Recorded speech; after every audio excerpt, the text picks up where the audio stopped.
Today I am very happy because I found such activities in our school, Gyan Vikesh Academy. I am so glad that I took admission in this college.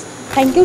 At first, I would like to thanks to my teachers for giving me the opportunity to participate in such an special occasion. Thank you. এই বছর আমি আমার জ্ঞান বিকাশ ফ্যামিলির পড়া আমার academy রাষ্ট্রীয় বিজ্ঞান দিবস উদযাপন কৰি আছোঁ।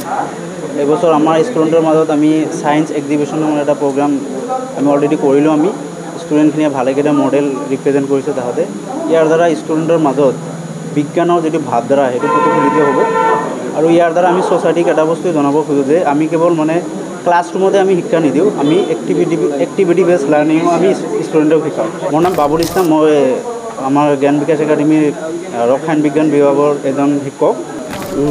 Good afternoon.